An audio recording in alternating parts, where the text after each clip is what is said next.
모든 사람은 새로운 탄생을 해야 합니다. 내가 내게 거듭나야 하겠다 하는 말을 놀랍게 여기지 말라. 요한복음 3장 7절 말씀. 로마서 3장 23절은 모든 사람이 죄를 범하였음에 하나님의 영광에 이르지 못하더니라고 말씀합니다. 모든 사람은 아담 안에서 죄를 지어 법적으로 사단의 지배를 받게 되었습니다. 어떻게 이런 일이 일어났습니까? 로마서 6장 16절은 말씀합니다.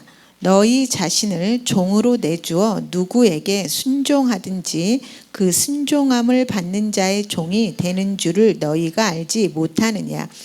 혹은 죄의 종으로 사망에 이르고 혹은 순종의 종으로 의에 이르느니라. 아담은 사단에게 복종하여 그의 종이 되었고 사단에게 자신의 권세를 내어주었습니다. 이것이 오늘날 사단이 사람들을 억압하고 속박하려고 사용하는 권세입니다.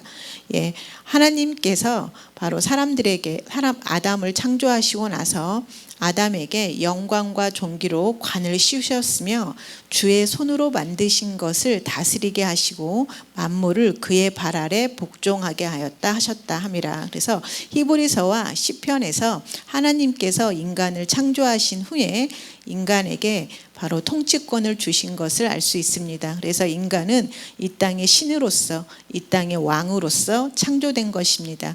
그런데 여기에 있는 말씀처럼 바로 누구에게 순종하든지 그 순종함을 받는 자의 종이 되는 줄을 너희가 알지 못하느냐 하는 말처럼 바로 아담이 사단의 말에 순종함으로 말미암아서 바로 사단의 종이 되었고 또 사단의 본성을 받게 된 것입니다. 그래서 사단의 본성인 죽음, 바로 이 죽음이 바로 인간 영안으로 들어오게 되었고 이 죽음은 바로 사단의 모든 속성들이 담겨서 인간의 본성이 되는 것입니다. 그래서 우리는 바로 인간을 통해서 바로 사단의 본성들을 볼 수 있습니다. 바로 인간들한테 증오라든지 질투라든지 시기라든지 미움이라든지 절망이라든지 아픔이라든지 질병이라든지 이런 것들을 하나님께서 창조하지 않으셨지만 바로 인간 안에 사단의 본성이 들어옴으로 인해서 이러한 것들이 너무 인간에게 자연스럽게 된 것입니다. 그래서 인간의 본성 안으로 바로 사단의 본성인 죽음이 들어왔다라는 것, 그리고 바로 인간에게 주신 바로 이 땅을 다스릴 수 있는 통치권이 바로 사단에게 넘어간 것입니다. 그래서 바로 사단은 바로 하나님이 인간에게 주셨던 그 통치권을 바로 빼앗아 갖고 그 다음에 그 권세로 다시 인간을 다스리게 되었습니다.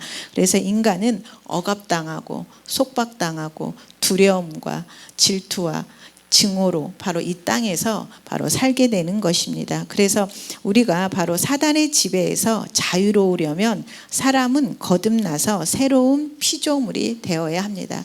그래서 인간의 해답은 새로운 피조물인 것입니다. 영의 재창조입니다. 바로 인간 영안으로 하나님의 본성, 새로운 생명을 받아야 되는 것이 인간의 해답인 것입니다.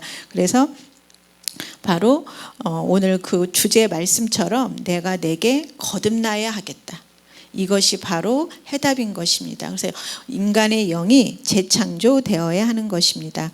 그래서 이 새로운 피조물은 예수 그리스도의 부활로 가능케 되었습니다. 예수 그리스도의 죽음으로 가능케 된 것이 아니라 예수 그리스도의 부활로 가능케 된 것입니다. 자, 성경은 예수님을 죽은 자 가운데서 먼저 나신 자라고 말씀합니다. 예수님은 영적 죽음에서 처음으로 일어나신 분입니다. 예수님의 영에 우리의 모든 죄의 본성, 영적 죽음이 얹어져서 바로 예수님이 우리의 모든 고통을 가져가셨습니다. 그리고 나서 가장 먼저 죽음에서 태어나신 분이 되셨습니다. 자, 예수님은 영적 죽음에서 처음으로 일어나신 분이신데 거듭난 모든 자들은 바로 영적 죽음에서 태어납니다. 그래서 우리는 사람들이 더 이상 사단에게 속박될 필요가 없다는 것을 알도록 복음을 전해야 합니다. 예, 바로 이 복음은 기쁜 소식입니다. 더 이상 사단에게 지배당할 필요가 없다. 바로 생명을 받으면 이제 자유로울 수 있다. 그래서 너희 안에 너희를 자유롭게 할 바로 생명이 왔다. 이렇게 전하는 것입니다.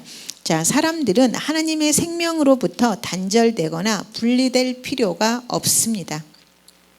에베소서 2장 12절에서 거듭나지 못한 사람들에 대해 묘사하고 있는 것을 깊이 생각해 보십시오. 그때 너희는 그리스도 밖에 있었고 이스라엘 나라 밖에 사람이라. 약속의 언약들에 대하여는 외인이요 세상에서 소망이 없고 하나님도 없는 자이더니 어떻게 사람이 하나님 없이 살 수 있겠습니까? 어떻게 사람이 아무것도 보이지 않는 칠흑 같은 어둠 속에서 살 수 있겠습니까? 이보다 더 비참하고 절망스러울 수는 없을 것입니다. 그래서 예수님께서는 내가 내게 거듭나야 하겠다는 말을 놀랍게 여기지 말라고 말씀하셨던 것입니다. 자, 거듭날 때 당신은 즉시 어둠의 영역에서 하나님의 사랑하는 아들의 왕국으로 옮겨집니다. 당신은 거듭나자마자 죽음에서 생명으로 분리되어서 결코 멸망하지 않게 됩니다. 자, 우리 안에 생명이 옴으로 인해서 우리는 멸망당할 수 없는 그런 존재가 되었습니다.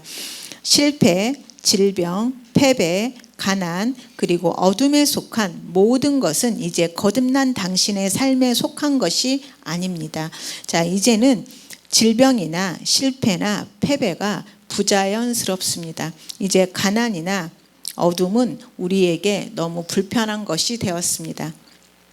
그런즉 누구든지 그리스도 안에 있으면 새로운 피조물이라. 이전 것은 지나갔으니 보라 새 것이 되었도다. 예, 우리 영 안에 우리를 바로 사랑하게 하고 우리를 기쁘게 하고 우리를 바로 탁월하게 하는 새로운 생명이 왔습니다. 바로 이 생명을 우리 영 안에서 역사하게 하는 것이 바로 우리의 일인 것입니다. 이 생명이 바로 우리 마음과 몸에 있는 바로 생명과 맞지 않는 실패나 가난이나 증오나 미움이나 이런 것들을 몰아내기를 원하시는 것입니다. 자, 그래서 우리는 이런 기쁜 소식을 전해야 하는 것입니다. 자, 같이 고백하겠습니다. 나는 하나님께서 예수님을 죽은 자 가운데서 살리신 것을 믿으며 예수님께서 내 삶의 주님이심을 담대하게 선언합니다. 그러므로 나는 신성한 본성에 참여한 자이며 그리스도 안에서 영광과 의와 성공과 건강과 형통과 승리하는 생명을 삽니다. 할렐루야.